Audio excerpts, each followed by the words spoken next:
Morning seventh class. आज हम 6.3 का सेकंड सम सॉल्व करेंगे। Find the value of unknown x and y in the following diagrams. आपको x और y की वैल्यू बतानी है। तो देखो फर्स्ट डायग्राम में आपको एक्सटीरियर एंगल गिवन है। एक्सटीरियर एंगल प्रॉपर्टी का यूज़ कर सकते हैं। एक्सटीरियर एंगल प्रॉपर्टी के according exterior angle opposite interior angles के सम के इक्वल होता है। By exterior angle property of a triangle 120 degree किसके इक्वल होगा? इसके अपोजिट जो इंटीरियर एंगल्स हैं उनके सम के equal. 120 degree equals to 50 degree plus x. X की वैल्यू फाइंड करनी है, 50 उधर माइनस में जाएगा तो एक्स की वैल्यू कितनी हो जाएगी? 120 माइनस 50 70 डिग्री। एक्स की वैल्यू तो 70 हो गई। अब ट्राइंगल के तीनों एंगल्स का सम कितना होता है? 180 डिग्री, यानी कि 50 degree plus x plus y. 50 degree plus x plus y equal किसके होगा? 180 डिग्री। ये कौन सी प्रॉपर्टी होती है? Bye angle sum property of a triangle. आपने ये राइट करना होता है, bye angle sum property of a triangle. Triangle के तीनों एंगल्स का सम कितना होता है? 180 डिग्री। एक्स की वैल्यू तो हमें अभी पता चली थी 70 डिग्री, तो एक्स की जगह 70 डिग्री।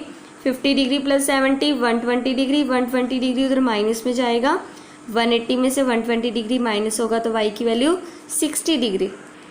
अब देखो सेकंड पार्ट ये है, आपको ये डायग्राम गिवन है। ये दोनों लाइन यहाँ पर इंटरसेक्ट कर रही हैं, तो ये वाले दोनों कैसे एंगल है? Vertically opposite angle. जब भी दो लाइन इंटरसेक्ट करती है तो वर्टिकली अपोजिट एंगल इक्वल होते हैं, तो y की वैल्यू 80 डिग्री के इक्वल आएगी, यानी y भी 80 डिग्री है। y इक्वल्स टू 80 डिग्री क्यों? क्योंकि वर्टिकल अपोजिट एंगल्स हैं। अब y की वैल्यू भी पता चल गई, भाई y तो 80 डिग्री ही है। अब इन तीनों का सम 180 के इक्वल रख सकते हैं। ट्रायंगल के तीनों एंगल का sum 180 degree. By angle sum property 50 degree plus y plus x equals to 180 degree. y की वैल्यू कितनी है? 80 डिग्री। तो 50 डिग्री प्लस 80 130 उधर माइनस होगा 180 में से, तो x की वैल्यू 50 डिग्री आ जाएगी। तो x और y दोनों की वैल्यू पता चल गई। x की तो 80 डिग्री है क्योंकि ये वर्टिकली अपोजिट एंगल थे, और x की वैल्यू कितनी होगी? 50 डिग्री। अब ये हमारा थर्ड पार्ट है। ये क्या है? Exterior angle. तो एक्सटीरियर एंगल प्रॉपर्टी लग सकती है। एक्सटीरियर एंगल किसके इक्वल होगा?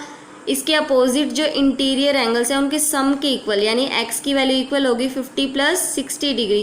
तो x की वैल्यू कितनी आ जाएगी? 110 डिग्री। कौन सी प्रॉपर्टी का यूज़ किया? Exterior angle property. x की वैल्यू इन दोनों के सम के इक्वल, यानी 110 डिग्री। अब हमें किसकी वैल्यू बतानी है? y की वैल्यू। अब हम क्या यूज़ करेंगे? Angle sum property. ट्रायंगल के तीनों एंगल्स का सम यूज़ करते हैं। तो 50 प्लस 60 प्लस y, ट्रायंगल के तीनों एंगल्स का सम कितना होगा? 180 डिग्री। एंगल सम प्रॉपर्टी है ये। तो 50 प्लस 60 110 degree plus y equals to 180 degree. y की वैल्यू निकालनी है तो 110 उधर माइनस में जाएगा, 180 में से 110 माइनस होगा तो 70 डिग्री। y की वैल्यू आ जाएगी 70 डिग्री।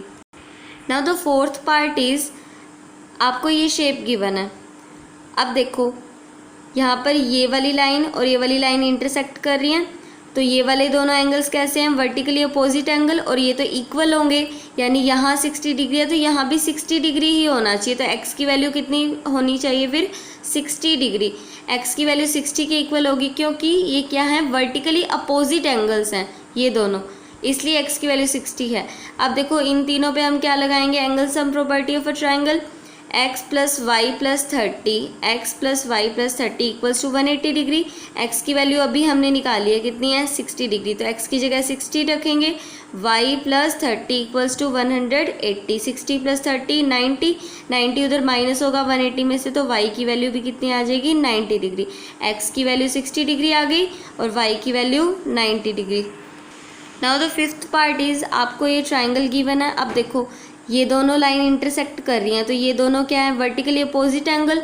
तो वर्टिकली अपोजिट एंगल्स तो इक्वल होते हैं, तो यानी यहाँ पर 90 डिग्री है तो यहाँ भी 90 होना चाहिए ना। तो y की वैल्यू कितनी आ गई? 90 डिग्री के इक्वल, क्योंकि ये क्या है? Vertically opposite angles. तो y की वैल्यू तो 90 पता चल गई। अब इन तीनों का एंगल्स का सम कितना होगा? 180 डिग्री, क्योंकि एंगल सम प्रॉपर्टी है ट्राइंगल की, तीनों एंगल्स का सम 180 होता है, तो इसकी वैल्यू तो 90 है। देखो पहले तो हम लिखेंगे x plus y plus x, इन तीनों का sum 180 degree. x plus x 2x, y की वैल्यू कितनी होगी? 90, क्योंकि ये दोनों इक्वल हैं, ये 90 है तो ये भी 90 है। 2x plus 90 equals to 180 degree. 2x यहीं पर 90 उधर माइनस में, 2x equals to 90 degree, x की वैल्यू 2 डिवाइड में चला जाएगा, 90/2 45 डिग्री, x की वैल्यू कितनी आ जाएगी 45, y की 90 आ गई, x की 45 degree. Now the sixth part is, आपको ये डायग्राम गिवन है। अब ये दोनों क्या है, वर्टिकली अपोजिट एंगल, क्योंकि ये वाली लाइन और ये वाली लाइन इंटरसेक्ट कर रही हैं, वर्टिकली अपोजिट एंगल्स इक्वल होते हैं, तो x की वैल्यू y की इक्वल ही होगी। तो हमने लिख दिया x equals to y, x और y इक्वल होंगे क्योंकि ये क्या है, वर्टिकली अपोजिट एंगल्स हैं। अगर x और y इक्वल है तो y की जगह हम x भी तो लिख सकते हैं, फिर इक्वल ही है ना, तो इंटरचेंज भी तो कर सकते हैं। y की जगह हम क्या लिख देते हैं, x। अब ये भी दोनों क्या है, वर्टिकली अपोजिट एंगल, यहाँ x है तो यहाँ भी क्या होगा, x। ये दोनों लाइन इंटरसेक्ट कर रही हैं, तो ये वाला एंगल और ये वाला वर्टिकली अपोजिट, यहाँ x है तो यहाँ भी x।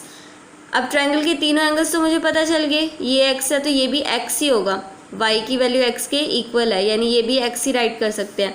तो x plus x plus x, x plus x plus x equals to 180 degree. कितने x हो गए, 3x equals to 180 degree. x की वैल्यू कितनी हो जाएगी, 3 डिवाइड में जाएगा, 3 1 ज़ा 3, 3 6 ज़ा 18, 3 0 ज़ा 0, x की वैल्यू कितनी होगी 60 डिग्री।